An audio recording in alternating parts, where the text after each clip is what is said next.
Hey, everybody, welcome back to another amazing episode of the best darn show on the internet, the Over Sharon Show. We have a guest today, but true to form, I'm going to read our quote and then I'm going to turn it over to Sharon, who's going to pull a card. Today's quote is, "We cannot become what we want by remaining what we are." And that is by Max Dupree. You sent that to us yesterday, Sharon. Yeah, I posted that in the chat. That was Yeah. a good one. Yeah. I put it in my saved messages because I really appreciated it. Yeah. Thanks. So I pulled from the Universal Weight Deck, the Queen of Cups. Ooh, that's a fancy card. All right, let me see if I can make it bigger so the people could see it. There we go. Oh, fancy. I like that. I like it. It looks like she's at the beach, you know?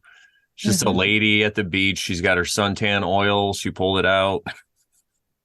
All the shells there. I like the also the big wall in the background. It kind of lets you think that she's kind of like in a safe place or a cove. So, and she's sitting down, so she looks really safe and secure. We keep getting cups with people. This is I great. know. Yeah. Mhm. Emotions. Yeah, Cups are about emotions. I drink from the bottle. there you go. You got the queen of bottles. Yeah, so we have a guest today. His name is Al, and he is Byrne Bear, known to many others as Byrne Bear. And we brought him on the show so we can chit chat a little bit about his spiritual journey, what brought him to where he is in his cosmology, and his trip and current living situation to Croatia. And yeah, and we can talk about music and other things as they come up. So, Elle, please, welcome. Thank you for having me. Yeah. So, yeah, basically, I was raised Catholic in Dublin, in Ireland, born in 1983. Um, the youngest of five. Um, so, father and mother. My mother died the day before my eighth birthday. So, it's coming up to her 32nd death anniversary on Friday. Then it's my 40th on Saturday. So, kind of tough growing up without a mother, that young. I took it quite hard, because I was still kind of attached to my mother. So, dying at 41 was pretty tough. And the siblings were a little bit older than I was. So it's not easy at any age, really, to lose a parent or a family member, really. So it kind of broke up the family a little bit. So my older brother didn't really get on with my dad, so he kind of left. So I didn't really have any other male around, and my dad was kind of standoffish. So you know, he'd be quite quiet when he's at home, and he'd be different when he drink. So it was kind of difficult. So couldn't really get much conversation out with my dad, and I was always accused of analyzing and over analyzing things. Just I was big into movies and TV shows, and how I've changed in the last few years is crazy. I can't watch anything anymore. It's just I see the the message that's being laid out, the propaganda and stuff. So I can't really enjoy anything anymore. Yeah, I'm the Um, same exact way. Like, I can't watch. I tried to sit down and watch The Matrix a few months ago, and I was just like, I just can't even sit here. Like I could be watching other stuff. There's so much gravy out there, whatever it is. It's crazy.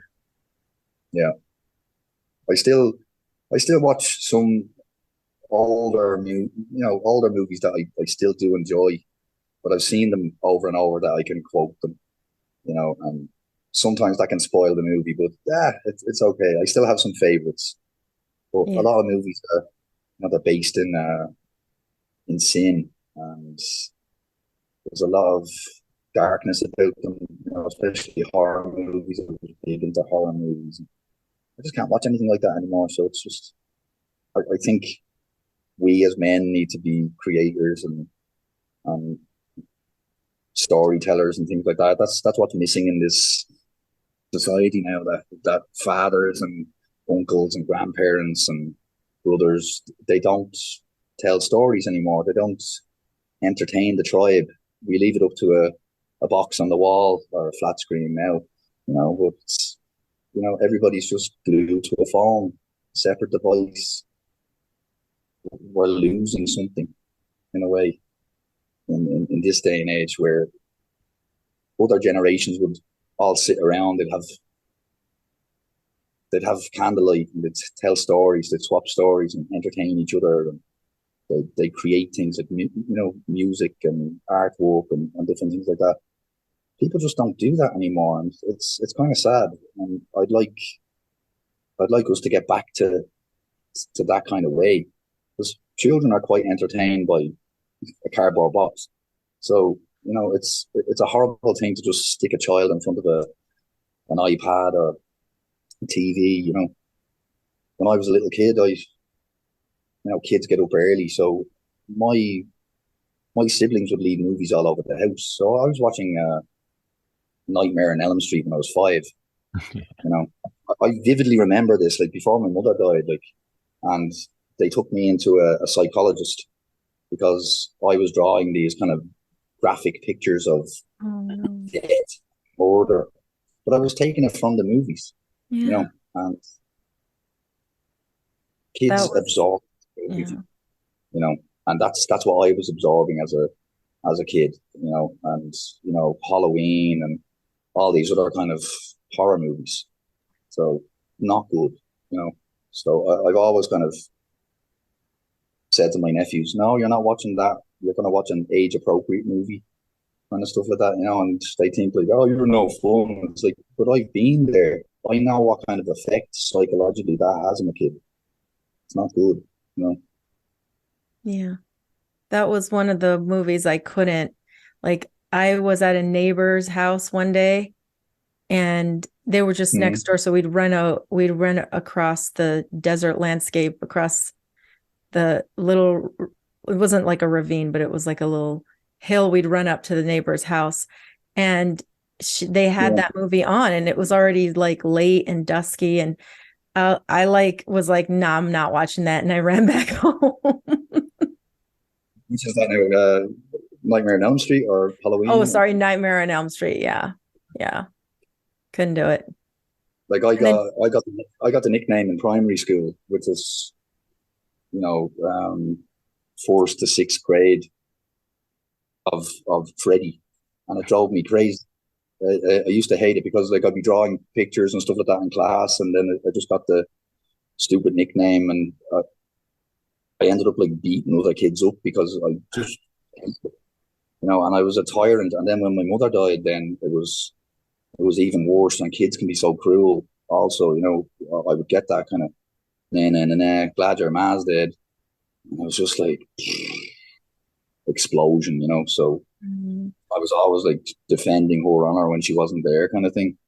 But I went from like crazy child with a lot of trauma on his shoulders to like a very meek teenager, where everybody else was like the complete opposite. That was their time to run amok, and they're full of hormones and going crazy. It was like I kind of had that 10 years ago. I'm kind of just very reserved and in my teenage years, but yeah.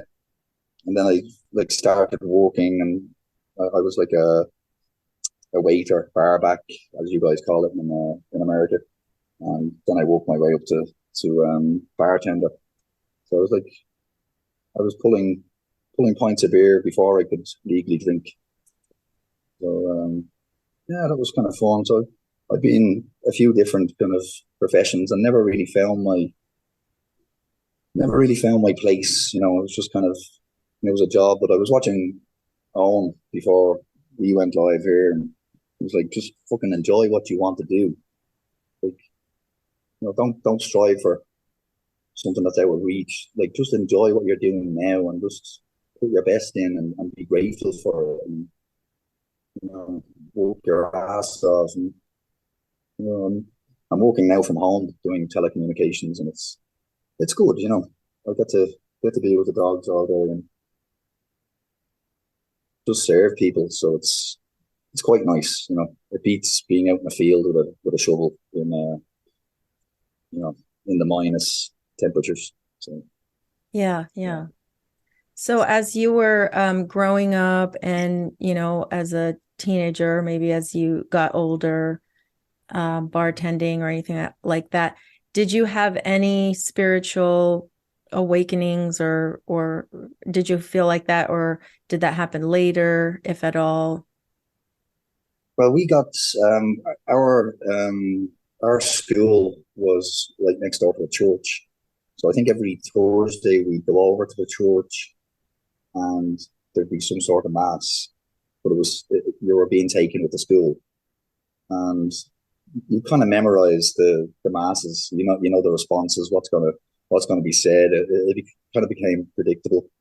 But then later on in my teenage years, I thought I was an atheist without really understanding what that meant. But now, touching 40, I'm thinking like, no, I was angry at God while trying to be an atheist, where an atheist is somebody that doesn't believe in God. Who's So I was angry kind at of God? mixed up. I was kind of mixed up a little bit, and I was like, am I angry at my dad? Am I angry at God, even though I'm thinking God doesn't exist? I was like, nah, you're just several shades of confused. You don't know what you want. So I went through a tough time then in 2019. Relationship kind of broke up, and I found myself um, just trying to connect with myself, and I kind of reached out to God in my head and thought and prayer and stuff like that. And that was the first time, and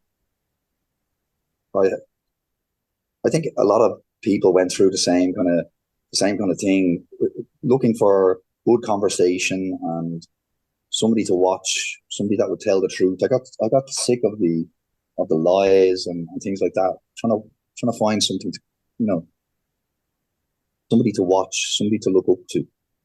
And I think a lot of us went through looking at, Joe Rogan and Tim Pool and Crowder and things like that. And I just found, there's something off about these guys, especially Rogan. He would jump his beliefs each week, depending on the person that's sitting across from him. And I don't like this. So it was kind of like the algorithm or something like that. I'm not sure, but I actually think I went looking for new comedy because I really enjoy comedians, and I found one of Owen's specials. I was like, I like this guy. I like the music that he's playing, the quirky little songs and things like that. So, and then it was just kind of, I think it was the algorithm that I found him on YouTube, and I connected with a few bears on YouTube, and there was a lot of spiritual talk and things like that. And me as a like what I thought was an atheist, I actually gave it a chance because I enjoyed the content. And I was like, I didn't judge people going like, oh, these fucking churchians, this is going to drive me away. I actually sat and listened and had a conversation with a couple of people, and it was one thing that one guy said, and I kind of reflected back on my own life and my own hurt, and I kind of begged God for forgiveness of, you know, you know, sorry for, not believing in you, which led to me not believing in myself. And just kind of, yeah, and here I am now. It's just kind of like even my friend said it. It's just like you fucking hated God all these years, and now you're coming back saying, you know, you're speaking about God and thinking about God, and it's like, yeah, but like we can change. Like you don't have to be the same thing your whole life. So Absolutely. I'm open to it, but yeah, I still don't know my place. I tried to go to church and different things, especially here. I don't understand the language. And I went to church, and all of the altar children had masks, and the priest didn't have a mask, and I was like, so I'm watching the theater of it, not understanding what they're saying, and I was like, I don't like this, and I'm looking around at all the iconography and the artwork, and to hear Owen talking about this now, I was in that mindset then, sitting there going, I don't like this. Like they claim to love Jesus Christ, but they're showing him being murdered on the wall, and it's just, this is creepy. And I used to say that, like, if your brother was dying of cancer or something like that, would you take a photograph of him in his worst moment and show that around? This is my brother. Would you not? Would you not show him at his best and celebrate his life rather than his death? Yeah. And some Churchians don't want to hear that. That's the whole basis of their whole religion, is the death and the resurrection. It's like, but yeah, but there's so much more. You know, some of them Because can't. they're taking it literally, and it's a Yeah. spiritual thing. It's a spiritual death and resurrection, which Mhm. we can do all the time. We can spiritually die to some old beliefs, old ideas, and Yeah. then spiritually resurrect to a rebirth of a new idea, of a new way of seeing things. Like, I don't particularly believe in evolution, but we actually evolve in our lives. Like, your parents will see you evolve from a baby to an adolescent to a teenager to a young man or woman to, all of the stages of your own life. That's evolution through the eyes of somebody else. You don't actually feel it. One day you wake up, you've got grey hair, and you're like, oh fuck, where did my life go? Like, I still feel like I'm 20, but no, I'm 20 years older than that, and I said, shit. I've got crow's feet. It's just, oh well, but that's life, as Frank says. Yeah, yeah, exactly. What I was going to say about the whole church thing, it's funny because they'll celebrate and they constantly remind you of his death, and that death is what was supposed to bring their salvation, right? Now you're saved because of the blood of Jesus, because Yeah, he died. So now you could just say, can I be forgiven? But if you think about it, they don't talk about his life as much, or they won't, well, they'll talk about it, but they might not focus all this attention on his whole life. And his life was actually the model that you're supposed to live by, so they kind exactly. of skip over Exactly. that, and they're like, no, just worry about his death. That's what's important here. It's like, what? That's what I always say to people. It's like God put the perfect example on this earth of, you know a person you should walk in the shadow of to live your life by, and that will lead you to God. But a lot of people just go, hey, forgive me, and just keep sinning and keep doing wrong, even though you're aware of it, and doing bad things makes you feel bad. We continue to do it. It's human nature, but you have the power to choose not to do these things. You're in control. But then some people would argue saying free will against God's plan, kind of thing of, I'm just a vessel. God is controlling me like an avatar. You know, it's just like they won't take any responsibility over their own actions. It's kind of sad.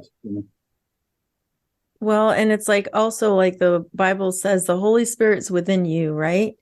So if that Holy Spirit is within you, what is that? God. God is within you. Yeah. So if God is within you, then like it's all about you. It's about you making those decisions. You Yeah. making those, you know what I'm saying? Like I feel like when you're apologizing to God, you're apologizing to the God within you, to the higher self within you, to say like, Yeah. I'm sorry, my ego effed up. Please, higher consciousness, please help me do things right and do things better. Yeah, Like, it's sorry, Brandon. I was gonna say, it's like the people they have a lot of fear, right? And they're afraid to go against the church. They're afraid to not go every week and to say the sayings. And like you said, because I went to Catholic school as well. So you're like sit, kneel, stand, and everybody, will praise, but it be to God and all this stuff. they're afraid to step out of it. But those of us who do, we're like the prodigal son, just like that parable of the prodigal son, where the father had two sons and one wanted his inheritance right away. And he went out into the world and he partied and he lost it and he got beat up and he came back kind of disgraced, but he came back because he chose to came back. And now that's what he wanted. He got to see what both sides were. So there was no more of this hesitation. He knew right away, and the father took him in and he celebrated him and he gave him, you know, the whole thing. So that's really that's how I feel our paths are. We're like the prodigal sons and daughters, Sharon, Yeah. where we question the Pharisee or the you know, the Pope and the priests and all the people, the cardinals and we question all that because it doesn't feel right to us. Because I think instinctually deep down, we know what's true. We just weren't taught it. So since we know that's not true, we just run away. And a lot of us throw away the baby with the bathwater. But it's really actually a beautiful thing that happens, especially when we come back to the spirituality or the aspect that there is some kind of creator to this realm, you know? My dad used to, when my brother would come back, the odd time, that's exactly what he'd say to him to really bug him. Oh, you know, it was really, you know, a gamma way of doing things. Like the guy left out of his own trauma and things like that, and cowardice and stuff like that. But when he would come back, my dad would go, "Oh, the prodigal son returns," and it was like, dude, just leave it. You know, he's trying to come back, and you know, he's come back for my birthday or one of my sister's birthdays or something like that, or an engagement party or something like that. It's like, you're starting already. It's like, let the guy just integrate and come back, you know. And it's just my family life was quite tough. And my dad died in 2018, and I was in a relationship, and it was kind of it was dying at that time as well. So I was going through a double death as well, and I was just kind of like losing the girlfriend and the family that I could have had, and then the family that I came from. My dad's dying and stuff, and it was just like, what the fuck's happening? And I ended up finding myself basically on my own then, and I was living in a shared house. There was like 7 people in this house, and that's when I kind of knew, I was like, I don't want to do this anymore. I want to have my own place, and I hate this. I'm having to tiptoe around the place and think about other people's feelings and shit like that. And you know, these people don't mean anything to me, and I don't mean anything to them. And I ended up getting assaulted in that house in 2020, in January 3rd, 2020. The guy came in after me telling him to stop making noise downstairs. Fucking like 1:30 in the morning, and then he comes up the stairs with 2 of his friends and kicks the door in, and they beat me up with a chub lock in a sock, broke my arm and hit me over the head a few times. And I just fucking took it, you know, and just I had to call a taxi to get to the hospital because the ambulance didn't turn up, the police didn't turn up, and but it was a couple of days prior to that I reached out to God. So sometimes I'm kind of afraid to kind of connect with him again in case really bad happens. And it's just Oh God. I was like, God, I'm really sorry for everything I've said and everything I've done, and please forgive me. And it's just like, all right, we're gonna give you a baptism of fire. It's just like, oh fuck, you know. But yeah, it was like that was quite tough. I ended up homeless over that situation, and I reconnected with a friend I used to have in my 20s, and it was like, I'll never forget it. Like I turned up at his door after being rejected by my sister. She made my life a living hell at my dad's funeral, and I found myself homeless after the assault, and I turned up back at her place and asked her, is there any chance I could stay for a couple of days? And she fucking she laughed at me, you know, calling me every name under the sun, and I was just like, no, I'm not ready for this. So I turned up at my friend James's place, and he was like, get in here, you know. And I was blown away by his generosity and stuff. And we talk nearly every day. Like I left Ireland in 2020 in the summer, and we've talked nearly every day since I left his place.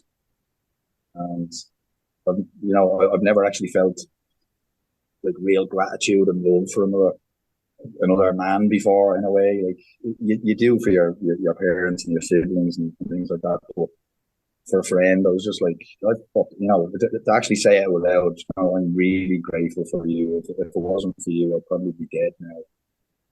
Like, he kind of brushes it off as like, it's nothing. You slept in an armchair in the living room, and you got your life together. I was like, thank you. So it's true. My dad basically sold my grandmother's house, and that was our inheritance basically, and he never got to spend a fucking cent of that. He died in 2018 before the money even went through. So once that money came through, I wanted to have my own place.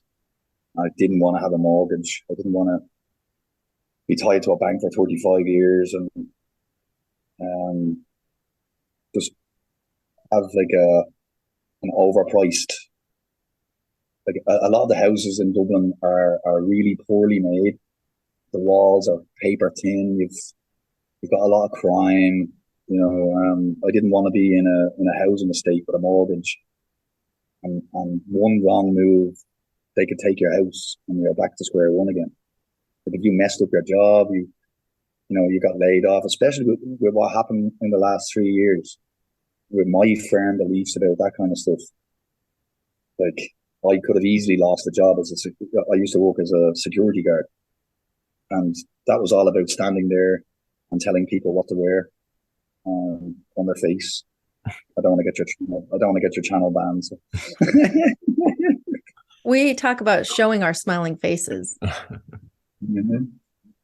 I'm up in court here in Croatia on the 26th over an argument I had with a bus driver, and he shouting like I'm trying to go to work for the electric company back in 2021, and I'm getting on the bus at 5:30 in the morning, and this big overweight bully screaming at me, "Maska, maska, maska!" I was like, I can't wear a mask. I have asthma. And he's like, asthma nista, which means asthma nothing. I was like, have you ever been, short of breath where you're breathing through a pinhole? It's not nothing. And he's like, papier, papier, papier. I was like, I don't have to give you papers. Like, I can understand a few words, the general gist of what somebody's saying, but I can't really communicate back, So I'm just like, you're a bus driver, drive the bus. But he's threatening me, and I got off the bus one day, and just as I'm stepping off the bus, he hit the button, and the doors closed. So the two doors hit me in the shoulders, and I got basically trapped in the doors. So I pushed them open, and I looked at him like, "You're an asshole." I let it go. I contacted his bus company, and they gave me the whole. It is our policy that you have to wear a muzzle, and blah blah blah. I was like, he just assaulted me in front of people. They didn't say anything about that. So he ended up doing that again for the second time. And then he began flipping me off every time he see me. It was like he's transporting school children back from school, and he's flipping me off as I'm cycling past. And I'm like, dude. But I kind of let it. It was like, he's an asshole. I just let it go. But it was February 14th, Valentine's Day. And I'm down in the next village where I was today, 3.5 miles away.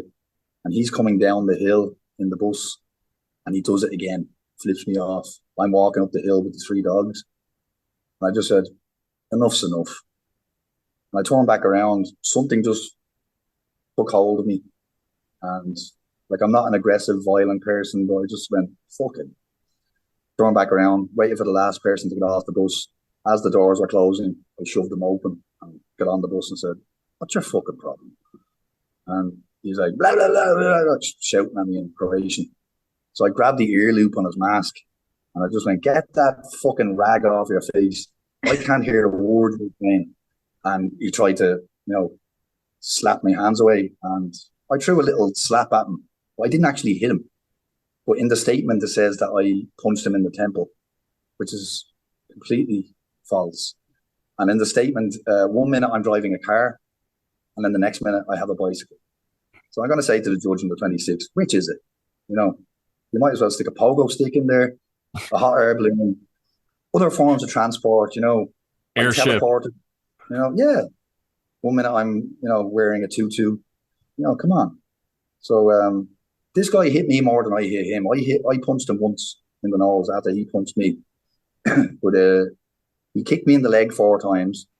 And on the fourth time, he kind of grabbed my arm, kicked me in the leg and swept me. So I fell. He picked my bike up and tried to hit me. So I'm going to go into the court with no lawyer, just on my own. I'm just going to represent myself. I found out something interesting. Present yourself. Fuck it, yeah. I can't afford it. Not a lawyer. They're just gonna fine us for a public order offence, both of us. But I found out something quite interesting. The bus driver's son owns a restaurant in one of the neighboring villages. He was hiring Ukrainian people to do jobs in his restaurant, and he wasn't paying them. So basically, if you take a Ukrainian person into your home, you get paid for that. So he was getting paid for these Ukrainians and then not paying them for the work they were doing. So the restaurant got shut down. And then I found out that he tried to start a communist party in another city, a city called Vukovar, which was blown to smithereens in the war. Croatia and Serbia had a war in between 1991 and 1998. So this place was completely decimated. So this guy decides I'm gonna start a communist party in this town, and they ran him out of there.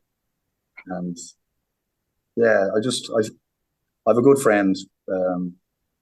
He kind of filled me in on a few pieces of information about this guy, and I was just like, wow. So as I said to my friend, I says, I bet you this guy turns up to court with his muzzle on, and I'm a good boy. He's like, yeah, really. That's gonna be fun. I'm not worried about it. I don't care. It means nothing to me. I'm just not going to be pushed around by bullies. And that's exactly what he was. He was using this time to bully people and to get some sort of sick power over them. And I just thought, what a coward, It's just, he has no power in his life other than driving a bus, and now he has this little bit of power over people, and he's making people do things against their will, and like I got government papers, ID, I got the deeds for my house, all without wearing that thing. Like getting past, men with guns, in court buildings and police stations and things like that. And, like everybody was fine except for this guy. So it was just like, it's his personal problem, and that's it. And I'm just going to speak to the judge that way. Let's hope he can speak English. So. Oh yeah. How do you do that, right? Like, how do you, like, if he doesn't speak English, it's like, well, court adjourned. I don't know.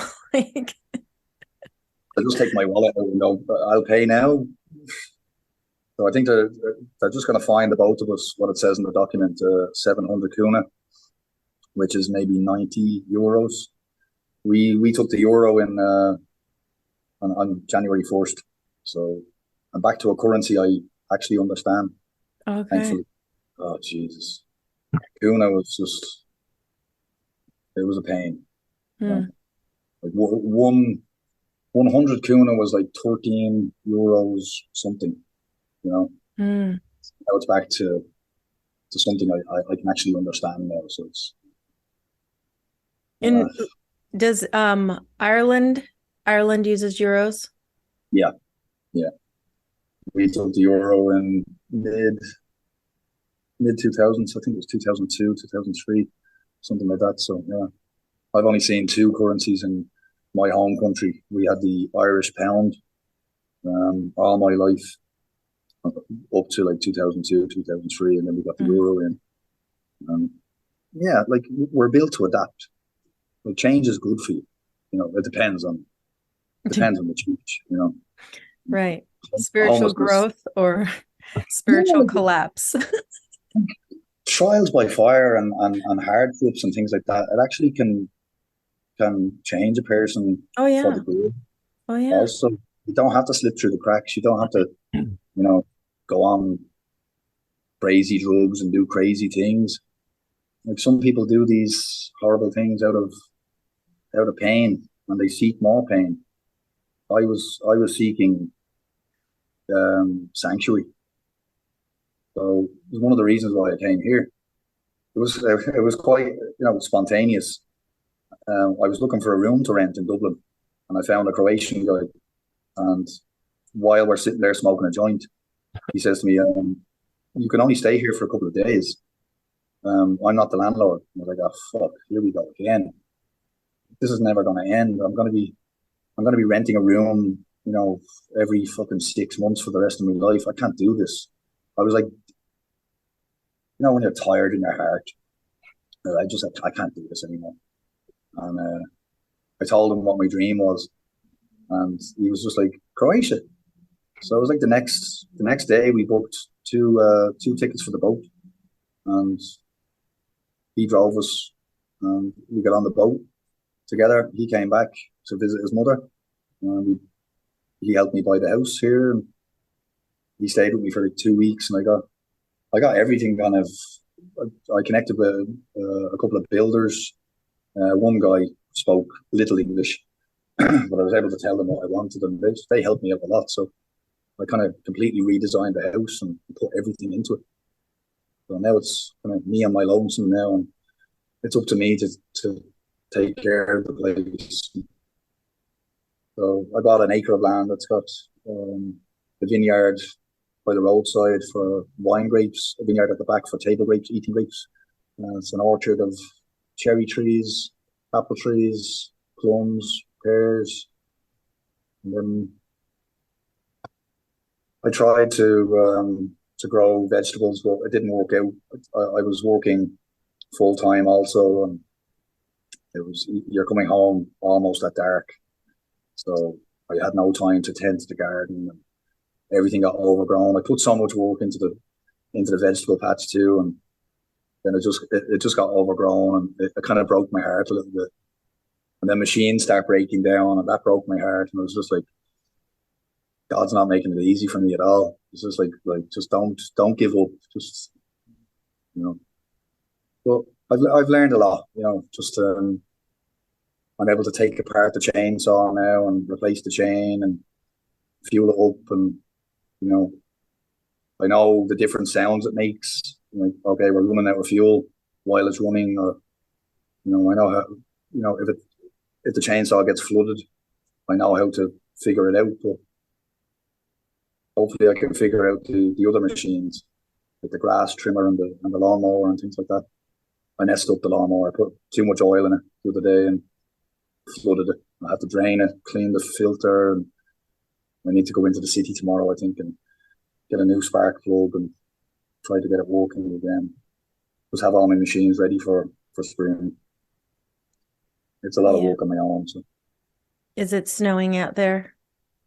No, it's quite mild. It's a bit windy, but we got a tiny little bit of snow. It didn't stick though, really. The winter hasn't been too bad. No, it's quite mild.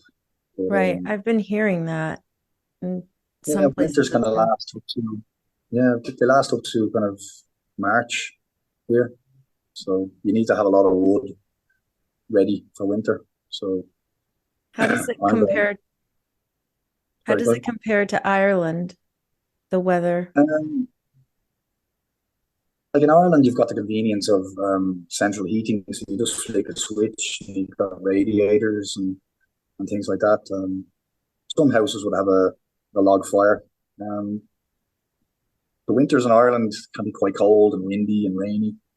It's always rainy in Ireland, so you're quite used to it. But the summers here are amazing.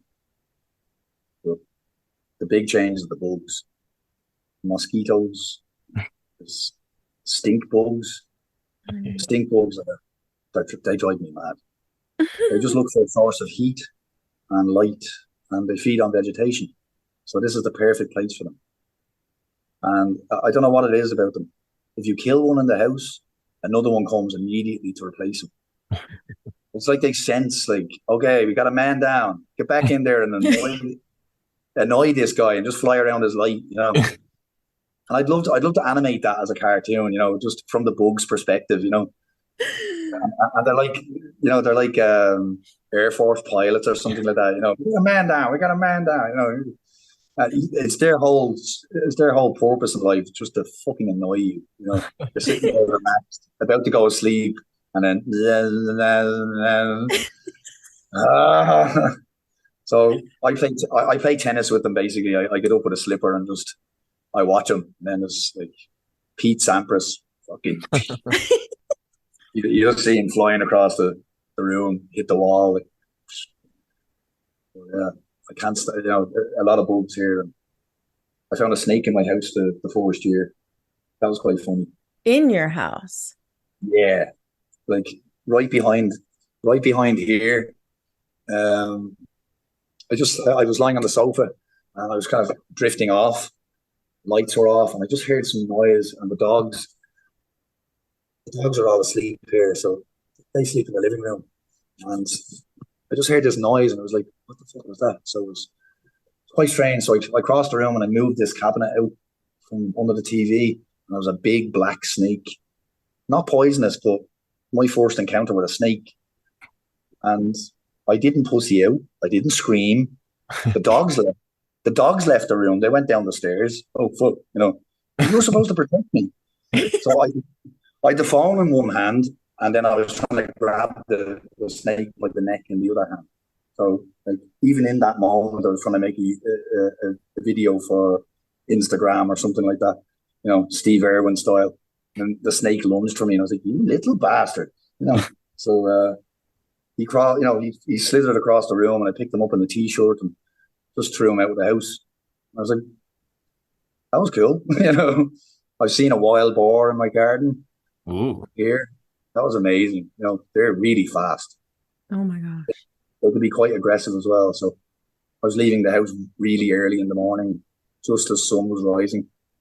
And he's in the vineyard, just, I don't know, just having a munch. And once I come down the driveway, he heard me coming and just, he ran away. It's like the blink of an eye, he's gone. Where did he go? Did it have like tusks or anything? I didn't see it that closely. I just saw the back of this thing and I was like, what the, you know, this thing was huge, you know. But we have a lot of hunters here, so you can hear gunshots in the background sometimes, you know, at night. They'll hunt the wild boars.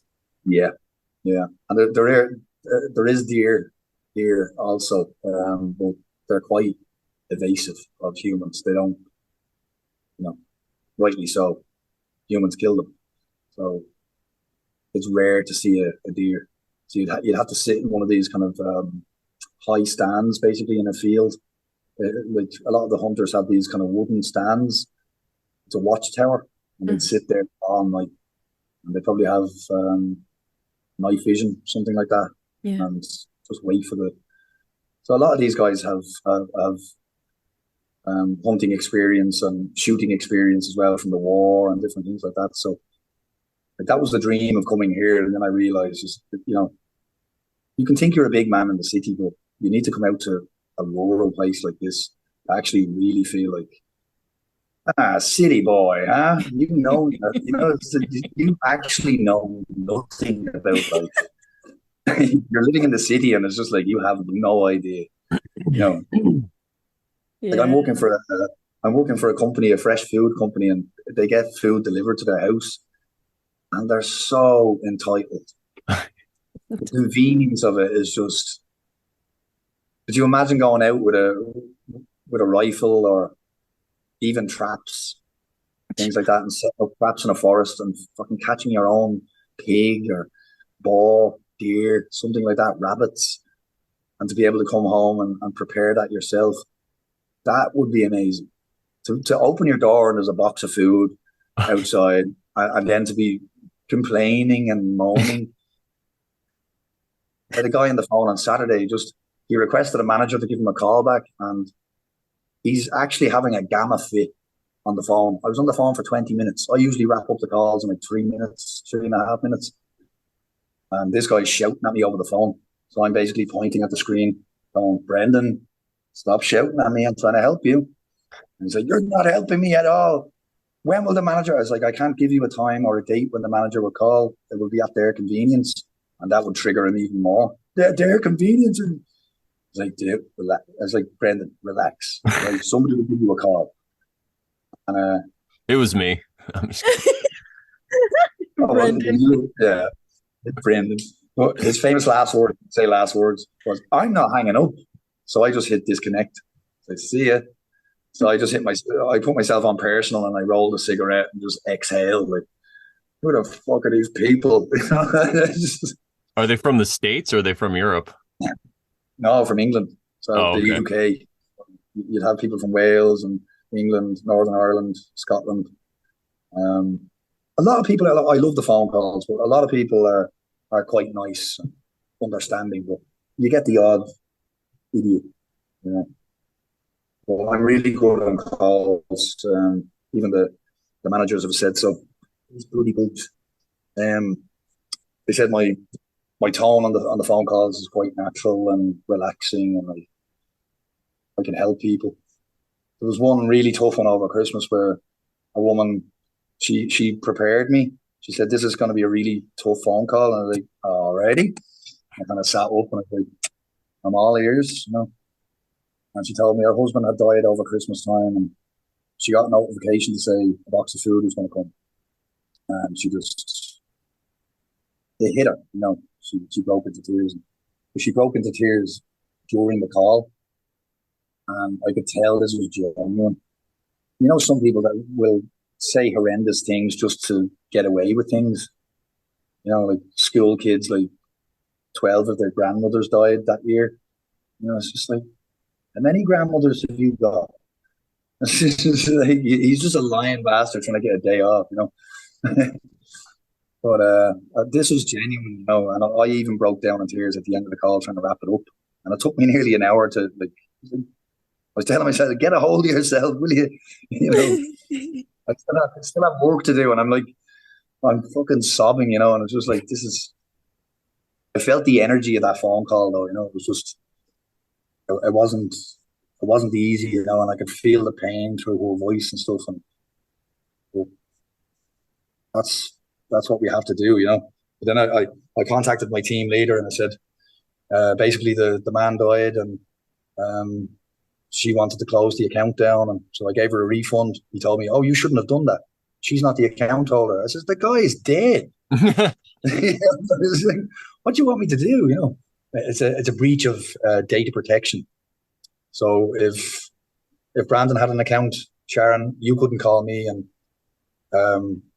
speak on Brandon's behalf if he's not there. But Brandon's wife should be able to do that. Only if Brandon gave the go ahead. So if there's a note, but if he's dead, you know, it's like it makes no sense. Yeah. I'm right here, guys. You should have just said, we'll get a Ouija board and we could do a seance and we'll contact the guy, see if he wants to keep it. You should have said that. Isn't it mad though? Like, the Ouija board was made by a children's toy company, Hasbro. Like, I don't know. I actually made one. I didn't, you know, not a wooden Ouija board. I ripped up pieces of paper when I was a kid, like 17, something like that. And it was like A, B, C, D, blah, blah, blah.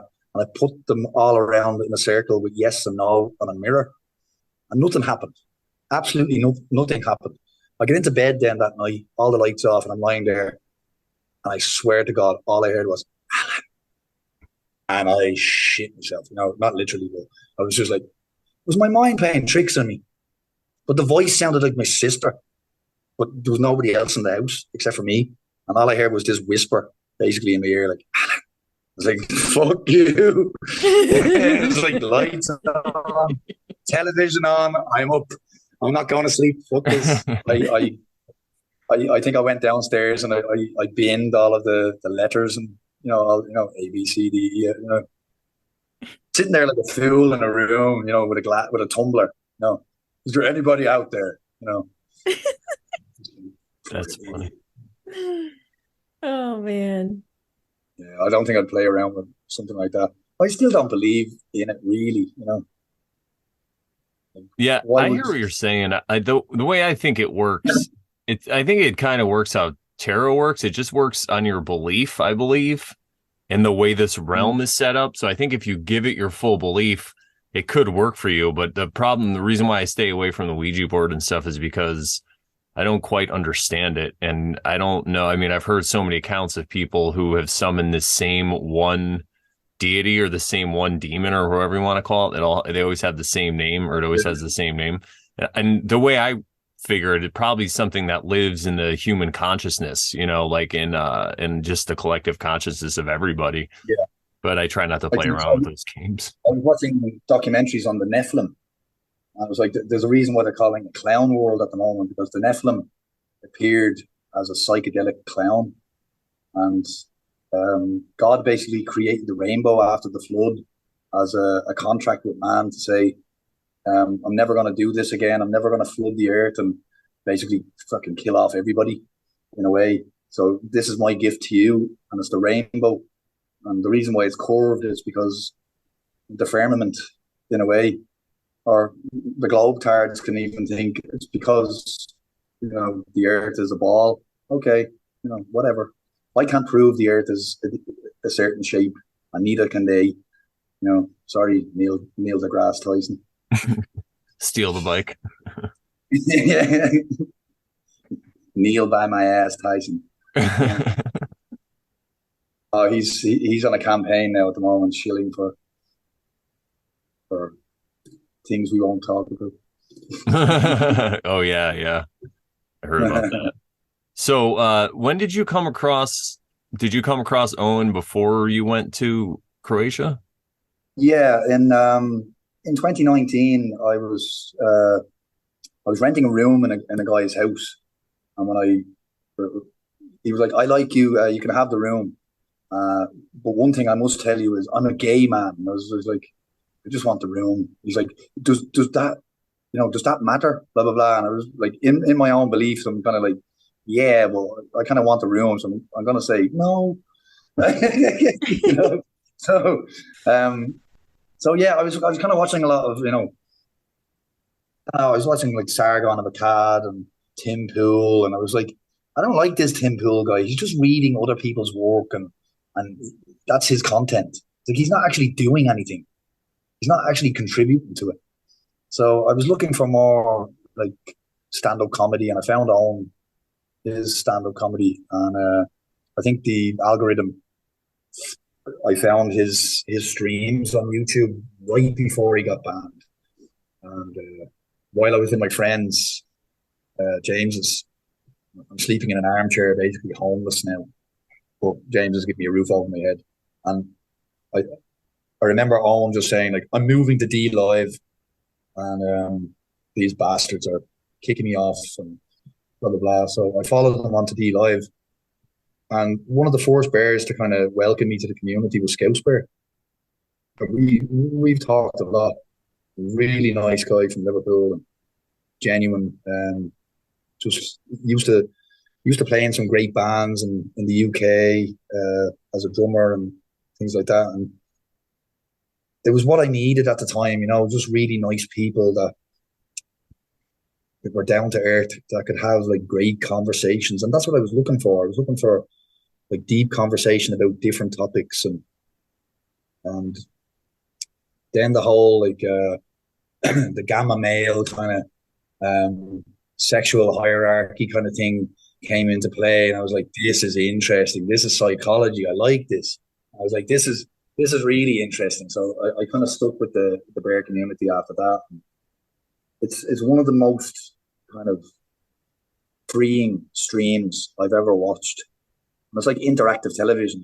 You can interact with the stream as well.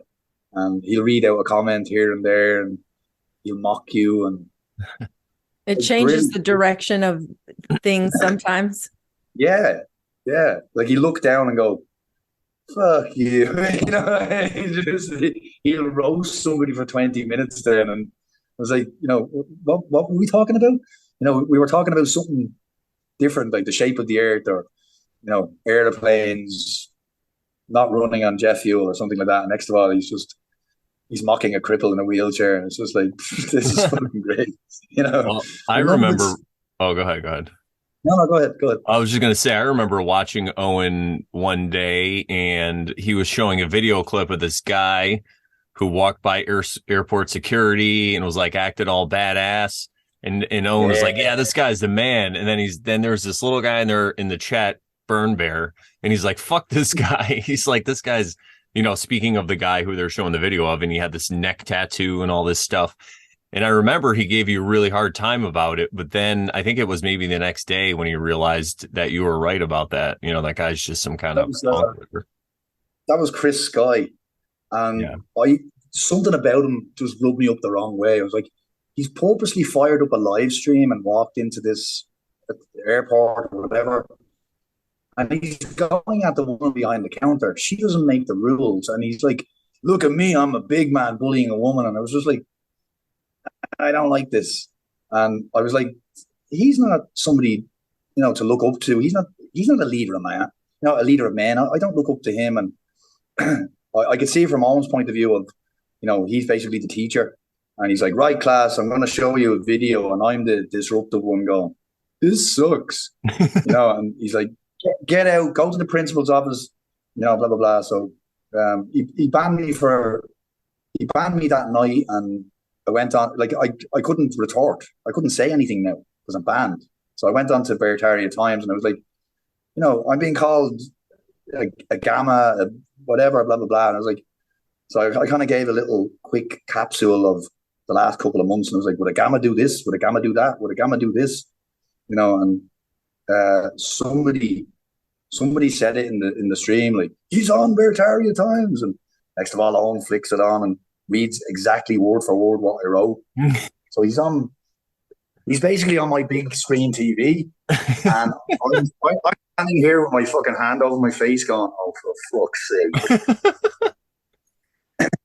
I'm being roasted. Like, a man is the king of his castle, so I'm being roasted in my own home. And I'm pacing around the room. I went down to make some tea, and he's still, like, 25 minutes later, he's still going, Byrne Bear, blah, blah, blah. I was like, fuck off, So when he read the thing from Bartaria Times, you could see something flicked in his head of, let him back in. I was just like, no way. And I even said to Cod, like, I was like, no, I think he owes me fucking an apology. I'm not happy with that. He roasted me like 25 minutes. Come on. I think I'm really angry, and I can't do anything about it. It's just, I'm just being given this energy now. And what am I going to do with this energy now? I was just like, fuck's sake. I really believe in energy. Somebody can just push their energy on you, and it's with you until you pass the ball. And what do you do with it? You do something negative with it. You do something positive with it. Like, you can put your anger and your frustration into good things. So it's just, I wanted to do something good with it rather than, I've just spent lots of money on this house. Am I going to just start punching holes in the wall? No, I want to do good things. So next of all, I'll let me back in. And he was just like, under one circumstance, all you're allowed to say in the chat is, ha ha. I'm like, okay, I'll play your game. I still broke the rules. I still broke the rules, though. I waited for him. He looked away to open a box. He picked up a box. I wrote in the chat, teacher, can I go to the toilet? And everybody wrote, yeah, he broke. I was like, shut up. But yeah. But that's what's fun about it. And people want you to rise above it and not freak out and have a spiral. When it is your turn, people are going to join in. You got red hair, fuck you. You're a redheaded child. But they don't mean it maliciously. They're just poking fun. It's like the schoolyard. But once you survive that kind of thing, you get a lot of respect for it, and it's a freeing kind of thing. You become like a character in the show. Then it's quite quite cool then, you know. Yeah. I really enjoy the streams, and but most of all, it's the community. It's it's the people, you know. And like I took a break for a while because I wasn't working and I was kind of down on my luck. So I just took a break for a while and just said, no, I'm not going to go onto the streams and speak to anybody until I get my life together. And Owen said it to me one night. He said, where the fuck have you been? You haven't been here in months. And I was like, yeah, I took a break because, you know, I got fired from the job and wasn't feeling too good. And even he said, like, that's a good idea. You know, don't come in here with your negativity and start, you know, feeling sorry for yourself. Just go off, make something better of your life and come back and crush. I was like, thank you. So, I was working a kind of similar job, telecommunications, working from home. They gave us a contract with Disney. I was like, oh, for fuck's sake. So like 25-year-old neckbeards buying $200 fucking lightsabers, Captain Captain America shields and stuff like that. Like men with no children just buying like superhero stuff. And I was like, I don't like that. You know? So, men with pronouns and stuff. And I was like, Oh God. no. So So one guy signed his email with he him, you know, his name, and then he him. And it was like, so you had mentioned Scouse Bear's one of the first people you met, right? And he's a drummer and you're a vocalist. Did you play any other instruments or were you in bands back in Ireland? And like tell us yeah. about your music stuff and like how you started bringing that into the community and what you're doing now with the music. And when I was about 18, like I used to kind of sing a little bit. Like my mother was big into a singer when she was alive called Cliff Richard. So to make her laugh and to make her swoon, I used to stand on the fireplace and like it was a stage and sing his songs in front of her. She's like, "Oh, my baby," you know, and that kind of it stayed with me. So it was kind of like when I'm singing, I was singing for her kind of stuff, and I was doing karaoke in my teenage years, and then one of the guys I used to hang around with, he was like starting a band, learning guitar. He was like, "Oh, we need a singer." I was like, I'm not a fucking singer. With a mic, I don't know what to do. You know? I'm not trained. Never did anything like this before.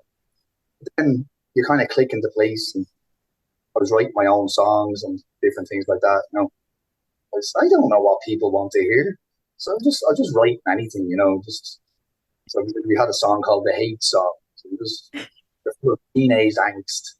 And the chorus was like, "Fuck off and leave me alone. I didn't do nothing, no nothing at all. Fuck off. Get out of my face. I'm packing my bags and I'm leaving this place." You know, kind of. So they had like a real Blues Brothers sound to the music, like down, down, down, down, down, down, down, down, down, down, down. You know, some cool little songs, and then like singing from the heart kind of thing of, you know, I love that girl, you know, and now she's gone, but I was never actually with her. She was never my girlfriend, but yeah, it's nice. She broke my heart, but she never even knew I existed. You know, kind of those kind of songs, you know. Looking back at it now, it's kind of like, Gamma, you're a Gamma.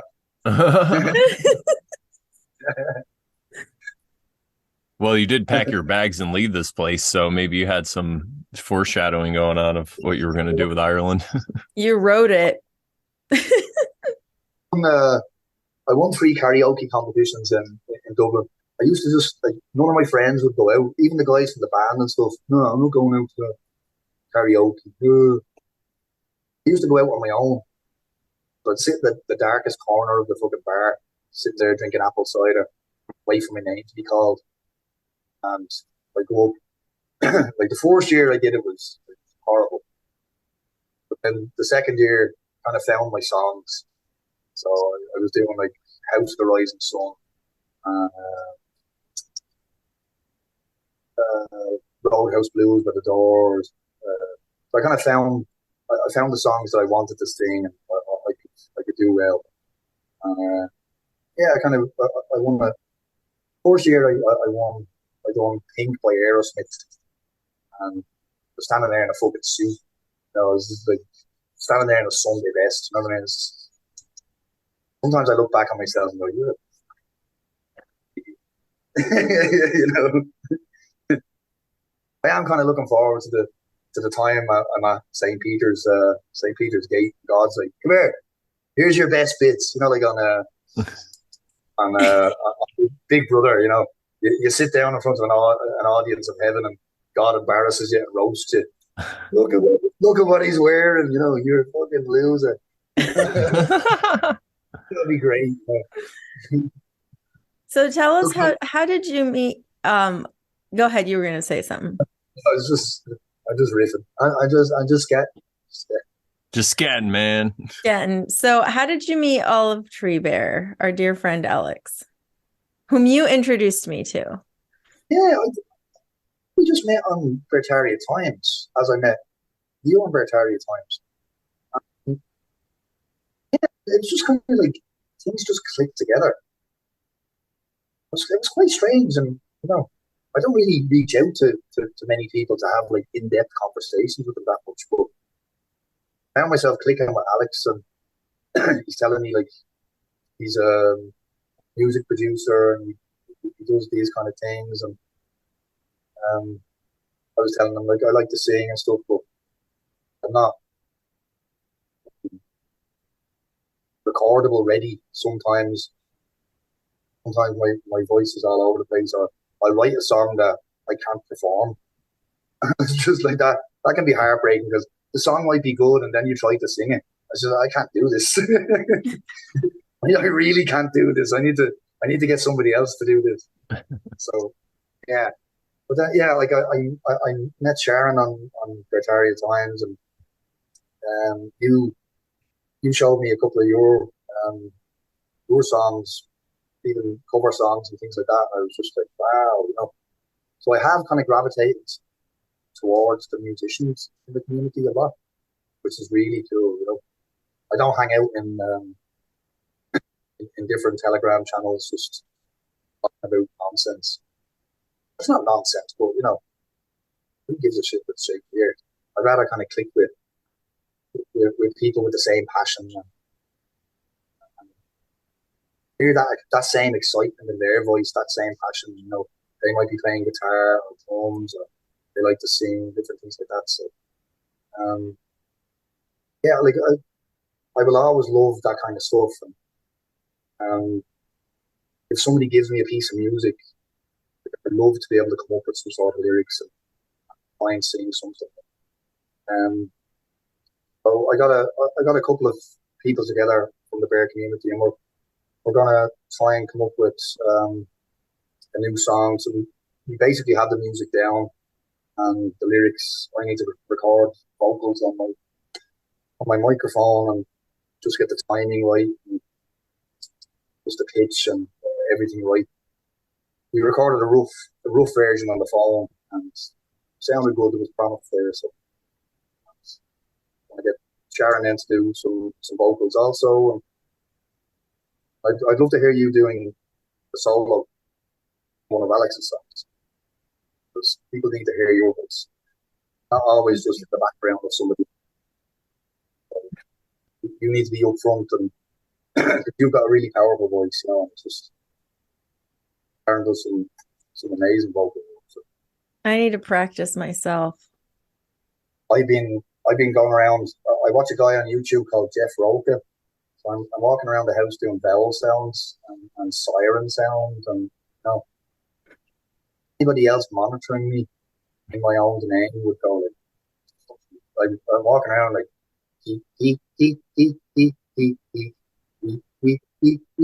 mom, mom, mom. La la la la la la la. But I'm walking around like cleaning the house while I'm doing it, or having a bath. I'm just, you know, la la la la la la la la. scrub brush. You know? Good idea. Wait a minute, that's the toilet brush. Ah, shit. Oops. Oops. That's funny. Yeah, Awesome. I like listening to old style singers when they could sing, like Sam Cooke, when they have passion. You know, I love that. You know, the old R&B kind of stuff. So I Yeah. started listening to indie rock and Stereophonics, Oasis, things like that. And then I just gravitated backwards. I didn't go forward with everybody else. Did you hear the latest thing? You know, that's why I'm not going with the latest thing now. It's just I went, and I kind of found myself in like Tom Waits land. It was like, it's not about the voice anymore; it's about the writing. So I appreciate the writing, and I can appreciate a voice. I can appreciate the beat, different things like that. I was never into dance music, anything like that. It's just never appealed to me. That kind of music, like drum and bass, and house music, and things like that. Maybe if there was an odd song, but I've never really heard anything that captured me. It has its place, you know, The drug culture. time and place. The drug Yeah. culture. So what are your plans? What are your plans moving forward in the future, like for 2023? Well, I hope to do well now with this job and learn as much as I can about the process. It was a lot to learn at the start. I don't want to keep running to the support group to get advice. I want to be able to kind of make the decision myself and go, right, I know what to do.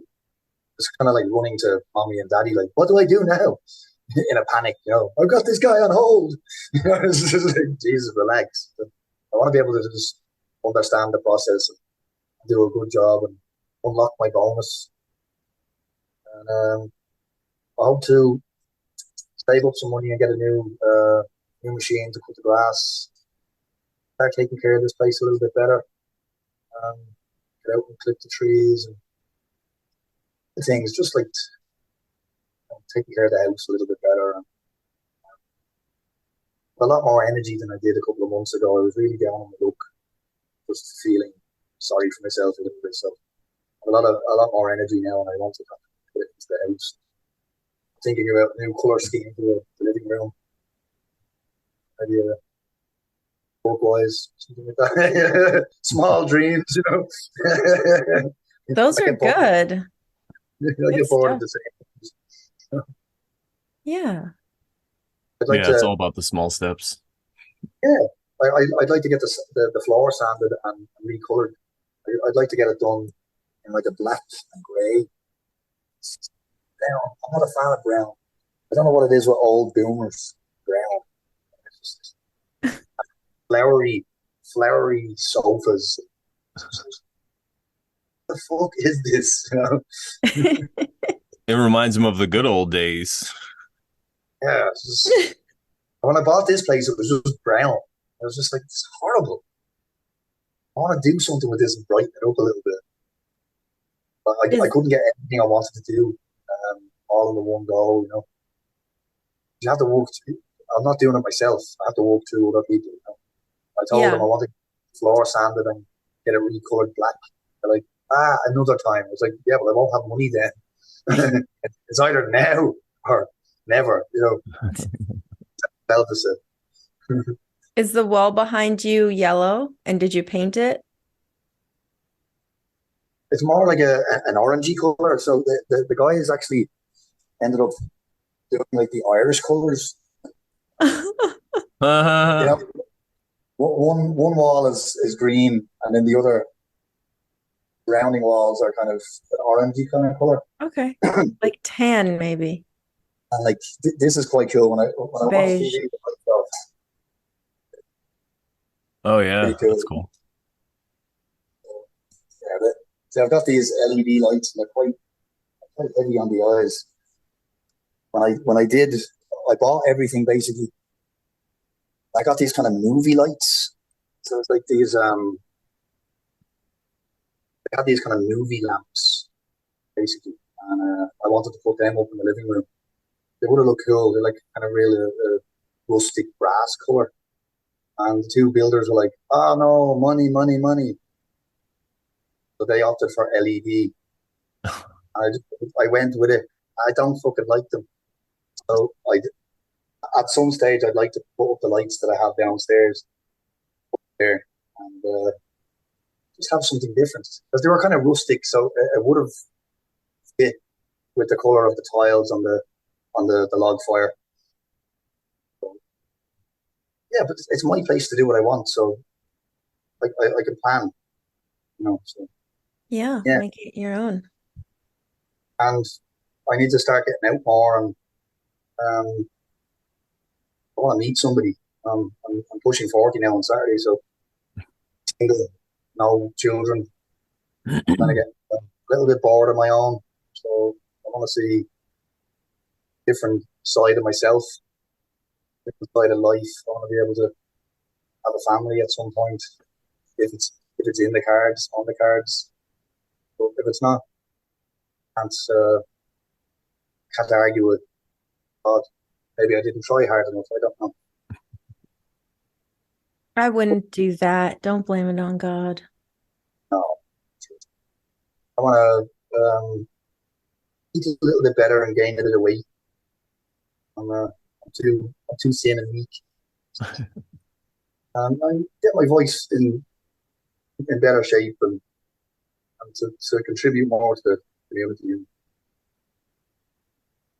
I'd like to Yeah. get this song we're working on to get this recorded and send it off to Olive Fever and get it kind of professionally going. That would lift me. Anybody I showed the song to came back with positive kind of reviews. Yeah. A It's couple of people sounding said really nice.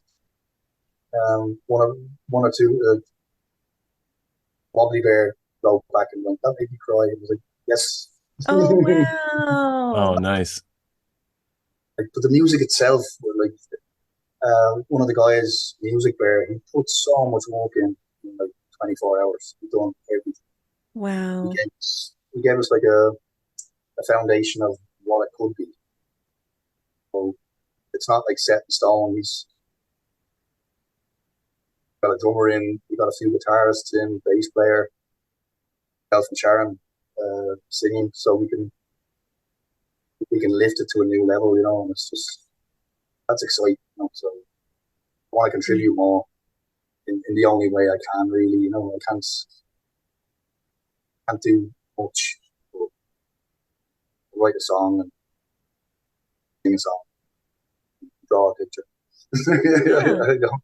Well, people have built empires on just doing that. Look at the Rolling Stones or whatever. You know what I mean? So Yeah. you never know what you could get out of it. Maybe you'll even get a woman.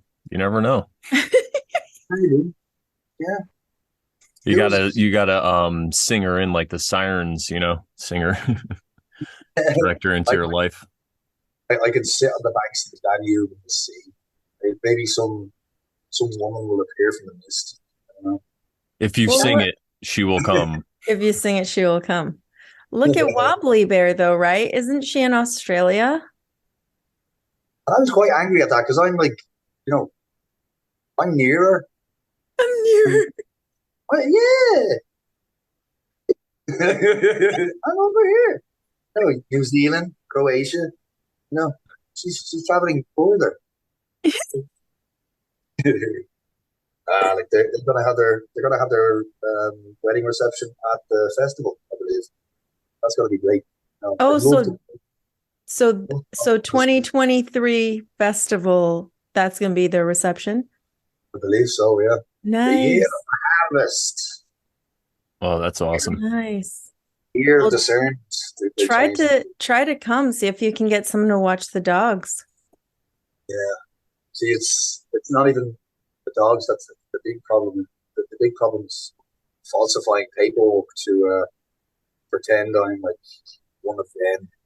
No, Okay. Got it. I support the current thing. Oh, it's still on there? That whole you mean Yeah, the experimental medical serum? they're requiring that to enter the country.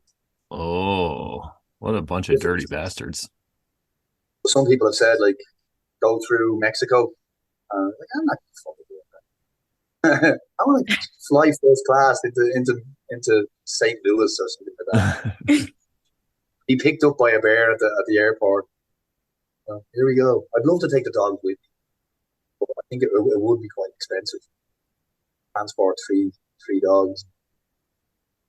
Yeah. Like if they ran off and didn't come back, I'd be heartbroken.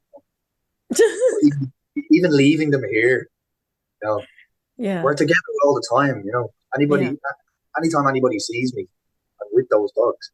Yeah. Sitting at the bar earlier on having some lunch. The three of them are peering in the door, the glass door. Wow. I'm sitting there eating a burger, you know. That's so funny. That's The hilarious. mother dog came to me in 2020 when I first arrived, and she had been pregnant. So she was looking for a place to stay. She was homeless. So I just let her kind of sleep and I gave her some food. But there was no sign of any babies. So I could tell just by the look of her, she had just been pregnant. Big belly on her, kind of sagging a little bit. And so when she felt comfortable, she gave me Rocky. He was 6 weeks old. He was a little ball of fluff. And I have it on video of her walking from the roadside with this little ball of fluff. And do you ever see a dog smile? Yeah. That happiness in her face was like, I found a place. And she's telling her little son, like, I found a place. You're safe now. And he's taking the lead, walking towards a stranger, me. And I'm like, oh, look at the baby. You know, and I was like, this way. And I'm real excited. You know, I have it on video as well. And the next morning, Buddy, I found in the garden. I had a trench dug for water pipes. So they dug up my whole driveway to put the water pipes in from the roadside all the way to the house. And next morning, I just heard commotion in the garden. Panic. Just a weird sound. So I went out investigating no one could hear that. And it was her, 6 weeks old, in the hole. So she's maybe like 3, 4 feet down into a hole. She's just like, but she must have followed her mother in the night time. She just left her. I don't know if she went back for her. Yeah, maybe Mama didn't find her because she had crawled away somewhere and she only found Rocky. So she brought Rocky. And then maybe Buddy found her way. It's eventually and then fell into a hole. Yeah. And that was the first thing I said to her was, it's okay, Buddy. I picked her out of the hole. She's been like my shadow ever since. So one of the only ones that comes when I call. You know, I stand out at the door and whistle. She just appears out of nowhere, like, hello. Rocky and his mama, like the three of them are all together all the time. So, like Rocky protects his mother a lot.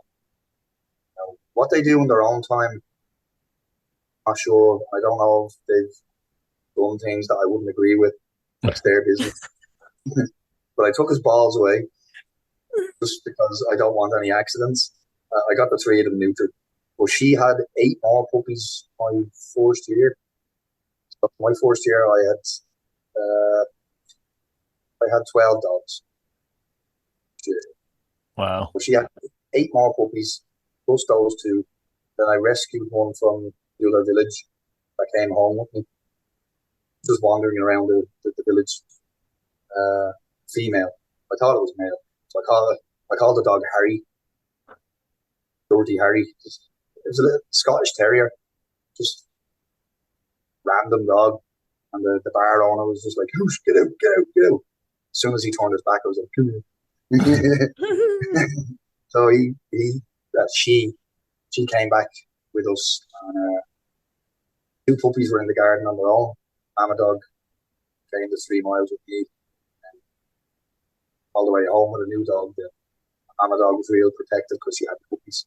But I had to tell her, like, no, this is my friend. So we sat over this side and Mama and her family. I called her lady when I had her at first, but when she gave me the puppies, I was like, so Oh, Oh, she answers, but she looks at me when I call her name. But she has her own life here. She must have other puppies around the place. So I don't keep them in a box. I let them roam free. They always come home. It's cool. hmm. You guys got animals, pets? I have two cats. Yeah. I Oh, I've don't seen have you. any pets. You don't have anything? No. Would you like to No. have? I intentionally don't have pets because I can't really leave the house and do stuff,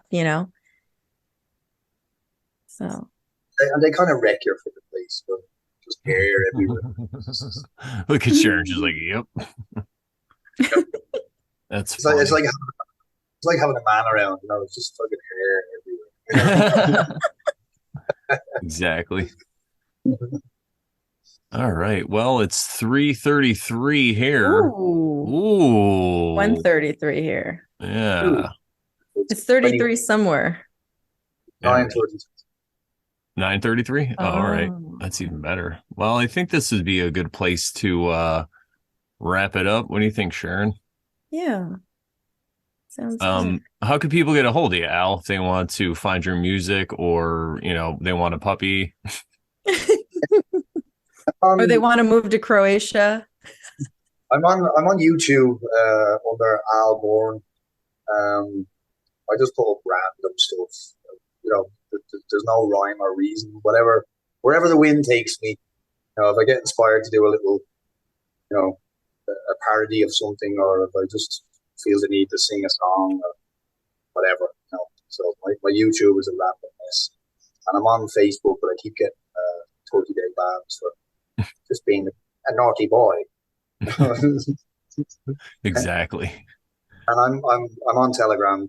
Telegram is the best place to get a hold of me. Always there.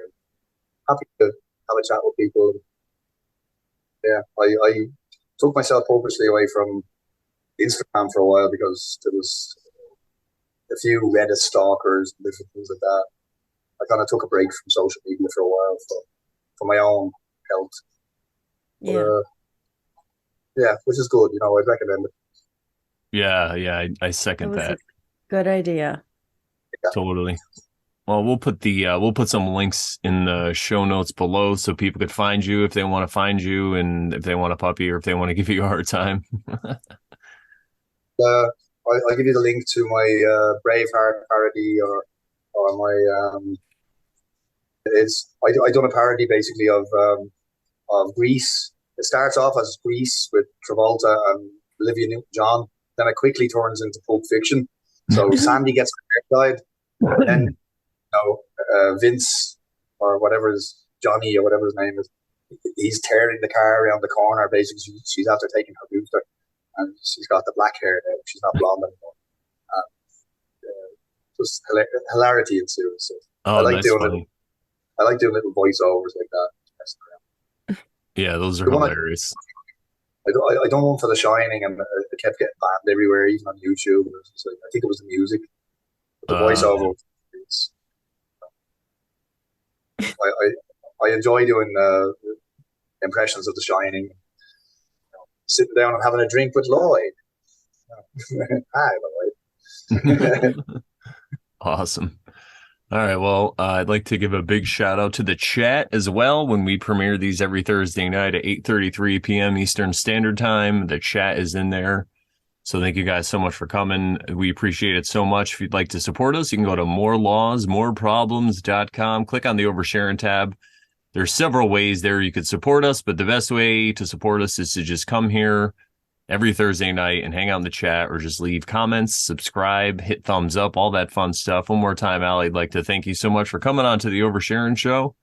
It was great to learn about your life and the exodus of you from Ireland to Croatia and all your fun adventures. Oh yeah, that was fun. Yeah. Sharon, you have anything you'd like to add before we end the show? No, just thanks to Al again for coming on the show and sharing his journey and his life story with us. Yeah, thank you. That was amazing. All right, Sharon, what do we say to the good people? What do you say to the good people, Sharon? But if you're not over Sharon, Then you're totally being a Karen.